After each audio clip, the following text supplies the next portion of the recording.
Alright guys, welcome to today's video. I have to explain the backstory on why I have TJ Hunt's 350Z sitting here behind me. I get a text from this dude. He's always brewing with ideas. He's like, dude, do you think I should build a C6 Corvette? And I already know what the reason is. He did Pro-Am in his 370Z, it wasn't enough, and he wants a little bit more car. The thing is, he has a perfect Pro-Am capable car right here. 2JZ, Garrett turbo, Samsonite sequential transmission, cage, tube, the whole 9 yards. The problem is TJ is so over this car. Even though it was his first drift car, the car's a bunch of history, he was texting me earlier this year about selling it, and I told him he'd be f***ing crazy to sell it. It's sentimental, he's got to hold on to it, even if he never uses it again. The problem is this car has just been a nightmare for him. I've had my own cars that have been nightmares. It never drives how he wants it to. It has engine issues, it has ECU issues. There's just a lot of issues that happen with the car, and he's never had one person with him continually to help sort through those issues.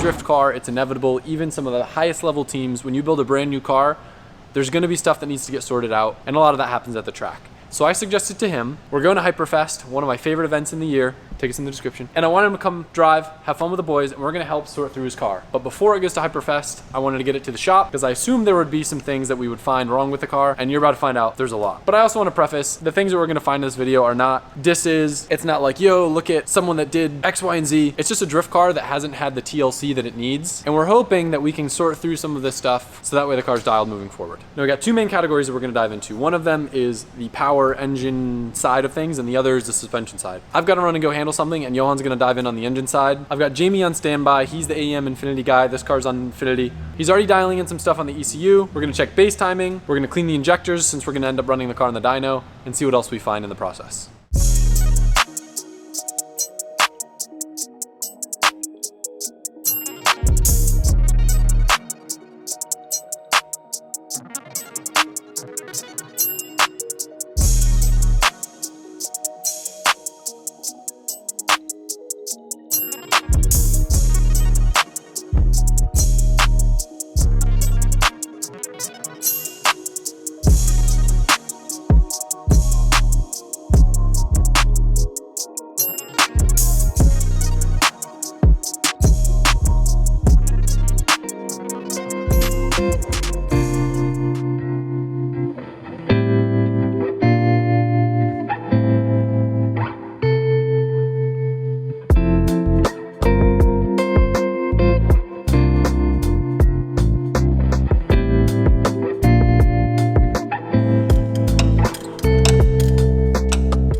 Way too close there, buddy boy. Too fast. They don't like colder.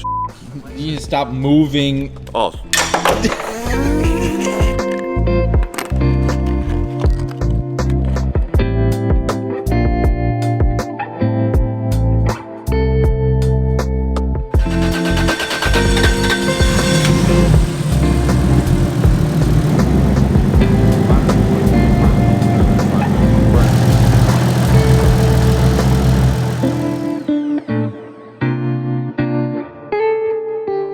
So we're checking base timing on the car. It is locking at 10 degrees, so that's good to go. We are doing just the bare minimums to check all the essentials in the car. So first thing we do, we are doing a boost leak test. First thing we found that this fitting broke clean off right there off the wastegate. So that is a huge leak. We are going to try to find the fitting to put this back on, then we could continue with the test. Hopefully there's no more leaks. But yeah, boost leak test, it's not holding pressure. We'll take care of all these little details. Cars being beat on, and it's things that happen. So we'll get it taken care of, and then we'll put on the dyno. So as I was just explaining, I decided to put my hand on the other one because I had to remove the line anyways to get to that one. And as I put my hand on it and started wiggling it, it was kind of loose, so I just kept wiggling it, and boom, it snapped off too. So you can see that one is like pretty much wasn't the burst to snapping. The motor is solid mounted, so it's not from the motor twisting side to side. Even though the lines are close to the strut tower, we'll both check the car to make sure that everything is good now that we find these two things. But I don't know how that happened. The only thing I could explain is that it got checked to make sure it was tight, and it possibly was hot. And metal, when it's hot, it becomes weak in a sense. So if you over tighten it, you're gonna twist the one fitting. It's gonna start twisting, especially if it's already tight. And it was just with time, it's gonna give out. The easiest way to do this is removing the gate, which is accessible. And it's the dump tube is not. It shouldn't be too hard to come out with the dump tube. So we'll take it off. Hopefully we can save the gate. If not, we'll go over to Drift HQ, see if they have a gate that side, and slap one on. And then the only other thing is making sure that we have the fitting. If those aren't out in 10 minutes, then he's getting a new wastegate. You heard it here first, folks. Yeah. We got turbo sparks in stock. Not working. TJ. Hollywood. Hollywood. Time to pay off, homie. Time to make the real boost. He said 10 minutes. There you go. Yeah, that shit looks like titanium, but it ain't no titanium. It's more like brass. One down, Sean. Talk all that shit. Ow! Talker. What, you just hammered it more? Yeah, that's how you're supposed to do it. Your time limit's good. You still got 8 minutes left.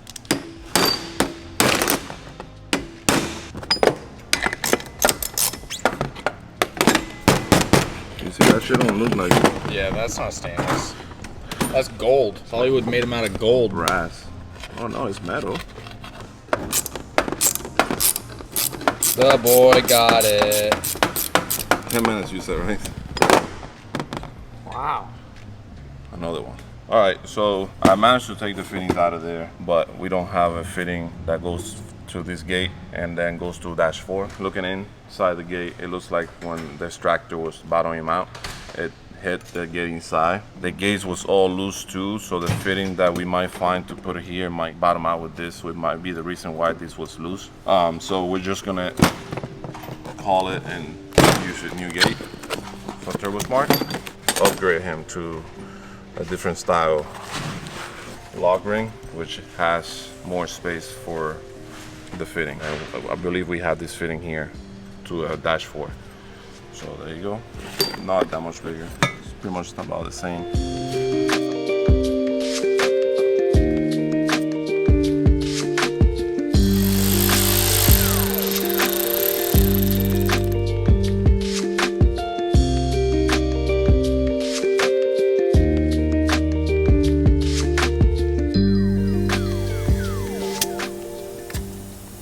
Here, another one. Probably I would say somewhere here. The sensor, IIT sensor. Take it off, put a new sealer on it, put it back on. Easy. Easy. Not even fucking We easy. put the new gate in, so now the gate is in. When you line, well, the lines are the same. Clocked it, works. Put a metal clamp on here so it keeps the whiskey lines away from the hot turbo. Now that's good. There's no leaks over here. So now we move forward over here. Alright, we're We changing that shit take after sensor lunch. out, You heard? put it back in, After lunch. check for leaks again. If it's not leaking, we could create boost. So we make boost, then we can make power. Close.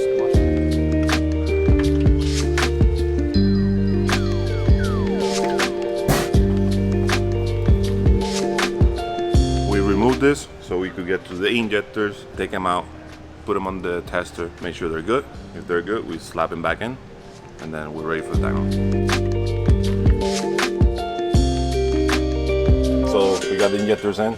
First thing we like to always do is check for leaks, meaning if the injector is stock open and I put pressure on this fuel, the injector will start dripping, and that's not good. So that's the first thing we do. If we have one that's leaking, then just scratch that, take it out. I would never run into a scenario where we found one that's leaking and we could fix it. We just send them back and get a replacement. So we'll do that first. So go down through the settings, leak checking test, and then you. Oh my It's goodness. leaking, all right. No leaks. Now we're just doing a high-speed test. Let's see how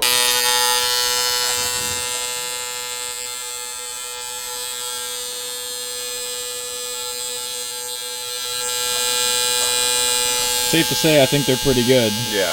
But you see, they're all going up about equally. They don't seem that there's not that much difference. Sometimes you will see one injector flows this much and the other one will be up here. Then there's a percentage that you don't want to be over, but just judging by this, these are pretty accurate across. So we'll put it now in the cleaner and then put them back in the car, and that's it, we're good.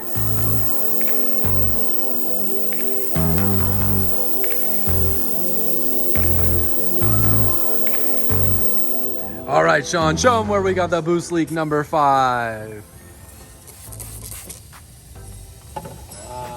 Dude, his car's gonna feel like he's got like 3 more turbos after that. I know, right? 1,000 horsepower. That's how we do it on Florida, Hollywood. All right, Tej, we found another thing. Your air filters, you're supposed to change periodically because things will get lodged in there, like rubber, debris, your competitor's feelings. Yo, I'm trying to feel bad for it today. It sounds like you're trying to make him look bad. No, we're just giving his car some love. A little bit of love. I love that he's down to let us do this because I'm stoked for him to keep driving. Well, once he gets riding on it, he's gonna be like, damn, I should have done this sooner. His turbo is gonna feel sick now. Yeah. You're gonna be actually using the Garrett instead of pushing it past all the boost leaks, buddy. What is this? What is that? TJ. They use that smooth oil. So, That's what the... Hollywood. It looks like a lot of ethanol mixed with some of that blue oil, that fancy Hollywood. What the hell? Dude. Is this the No. He's saying it's BR1. Every boost leak test on this has revealed a new leak. Johan is going to show you the new one that we just found. It's tough to see, but if you keep an eye on the injector, it's gonna do something that it shouldn't do. And I don't have pressure. Woo! The seats are actually moving around, which appears that it just has the wrong size spacers on it. I think it's supposed to have shallower spacers on the intake manifold and like thicker spacers on the top of it. It's kind of common to happen, but hard to spot unless you boost leak test a car. See how he said the thing just like didn't make the boost it was supposed to. Well, there you go. Look, it doesn't even hold 2 pounds. 3 pounds. Gone.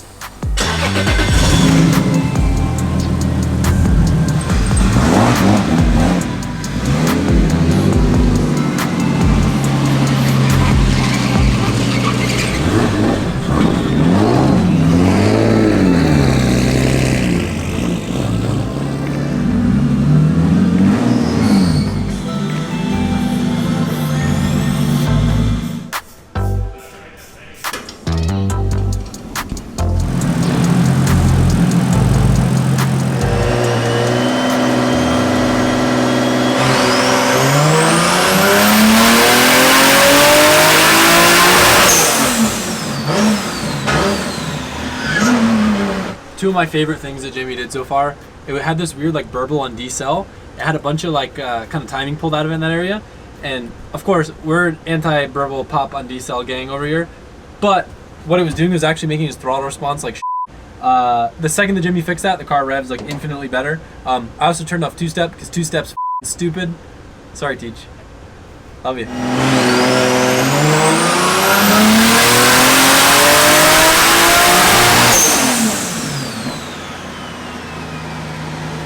Yo, 550 wheel on map 2. This thing gets down. What is map 2 targeting, Jamie? Like 18 pounds? It's like 19, 20. This thing's gonna rip.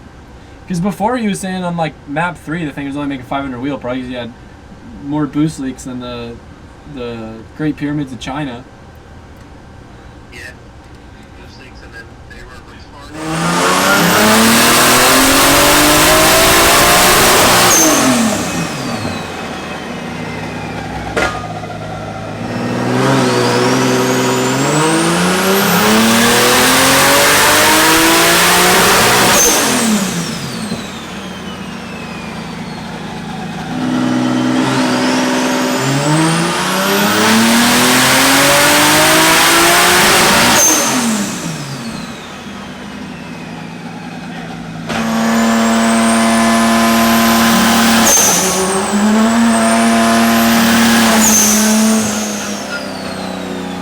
Car did exactly what it needed to do.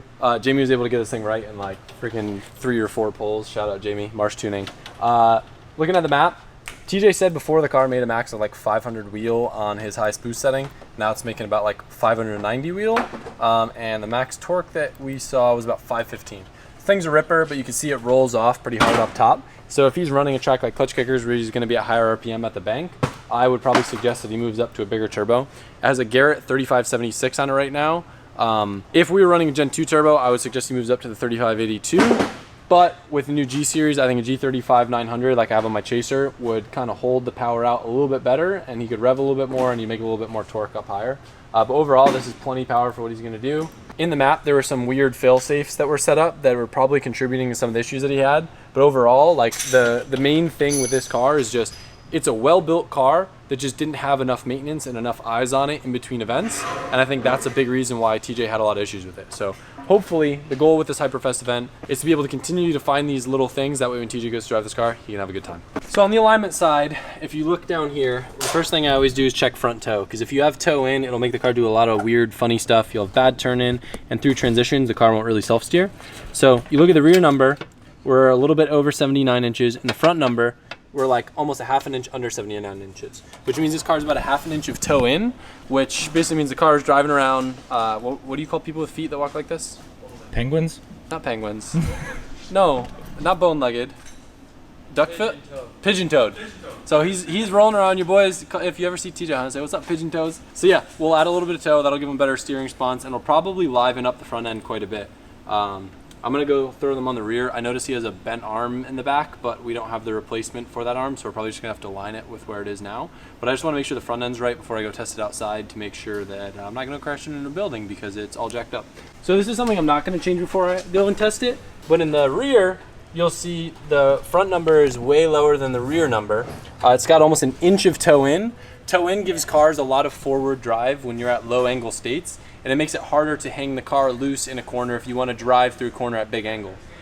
It's a good way to compensate if you have a tire on your car and you need more grip and need to be able to catch up to people that are faster than you. But if you're not used to driving a lot of toe, it makes cars extremely difficult to drive. So having toe in the front and then an inch of toe in the rear, this car probably, I don't want to say it pushes the front a lot because I know that TJ used to run a lot of grip in the front, but it probably is super fast, hard to control, and hard to also hang out wide and fill zones properly. Like if he tried to drive a bank setup with this much toe in, it would be like impossible to hold a high line in the bank. It just wouldn't want to do it. And then it would want to spin on transition. So I'm gonna drive the car and test it at the compound with the toe in the rear because it's a pain to change quickly. But the front, I'm gonna give a couple cranks on the tie rods, tow it out so it self-steers and does the things that it should do. I checked his caster settings on the WiseFab and those are right where we want them to be. I'm just running out of daylight. So I gotta do the small changes that I can to get this car closer, and then we'll have to do the rest another day. Fold 8th out.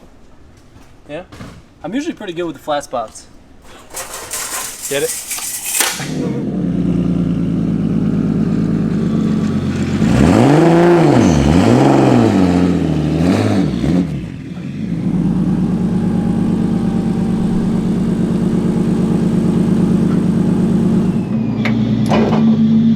One of the first things I'll do when I'm testing someone's car is I'll usually warm up the front tires. And while I'm doing that, I'll notice if I can't push the front tires like a snowplow, usually that's an indicator that there is an imbalance of grip. I like to be able to push the front tires like a snowplow if I'm giving throttle in the rear. Typically, you'll see the same thing in our FD cars. If you're giving throttle, that sets the rear of the suspension, and then that allows you to push the front, which is also an indicator that it will slip if you throw a big angle. Rather than relying on the angle, you can kind of slide the front around. So I'll do that in the car to get an idea of kind of the grip balance before I go drive it. The next thing I'll do is I'll start to do some figure eights, and what that tells me is kind of how the steering works on the car, if it's going to self-steer naturally, if I'm going to need to help it a bunch, and what that does is it gives me an indicator, so when I go to throw it in, let's say with a handbrake or big angle, or especially at the compound where there's a lot of trees and obstacles, if I'm going to really need to work the wheel, or if I can rely on the car to do a natural thing.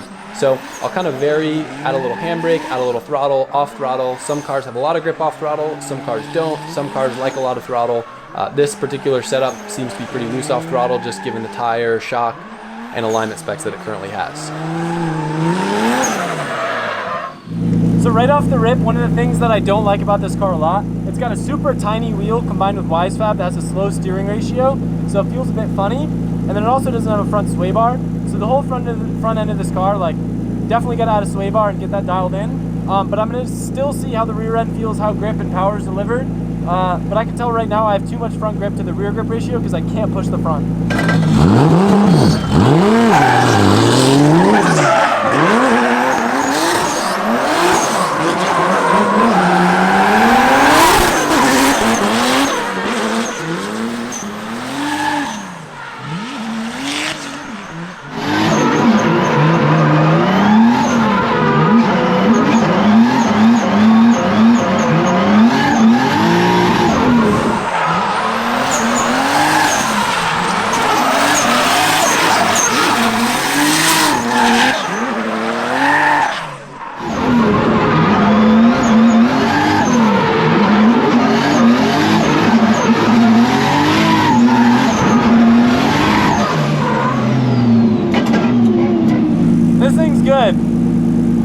really good. Even though the angle and like everything feels a little numb, it kind of reminds me of how my Z used to feel, and it gets down. It's a good car.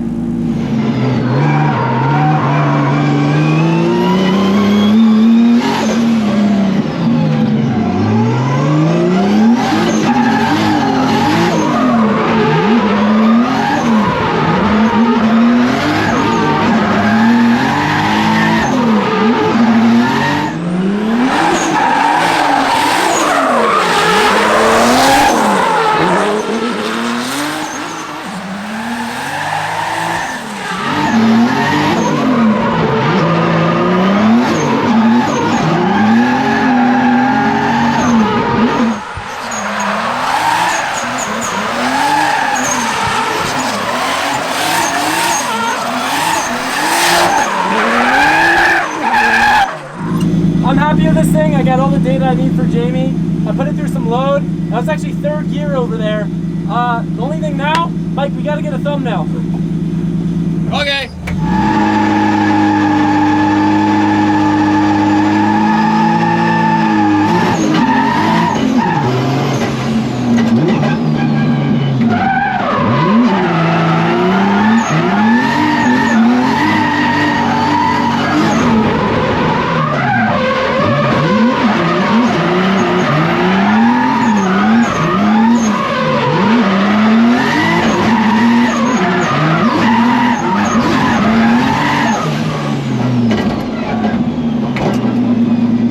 I'm stoked. We put like, I don't want to say we put minimal time in because Sean, Johan, me, we all got some time into this thing. We sorted out some issues, and TJ, we've got a much better car for you. Graham from Drift Cave is actually gonna help me laser align it. They've got all their equipment here. They're working on some FD cars actually in our shop today. We're gonna get this thing perfect. I really want to put a sway bar on it. That's gonna help a lot with the transitions to where it kind of feels a little numb and like kind of gets stuck there. But overall, I have the car on a smaller G2 right now, which is more of like a long-lasting summer tire than like a crazy high grip scenario. And the car feels great, the power feels good, and I'm super happy. I know this was a little bit of a departure from the normal content that we do, but to be completely honest with you guys, I have 2 days that I'm home this week between doing an AutoZone headquarters event and then going out to Hyperfest. Get your tickets in the description if you haven't already. So basically one day I had to dedicate to TJ's car because I wanted to make sure personally that I got this thing right. And then the other day is gonna be dedicated to working on my E46. So the next video you guys will see, we're gonna dive in headfirst into the E46 325i, my first car, and I'm super excited for it. Had a blast. TJ, thank you for trusting me and giving this car another chance. I'm stoked, I had a lot of fun, and I hope you guys enjoyed the video. See you soon. They don't like bigger stuff. They don't like colder shit. Can you stop moving? Oh.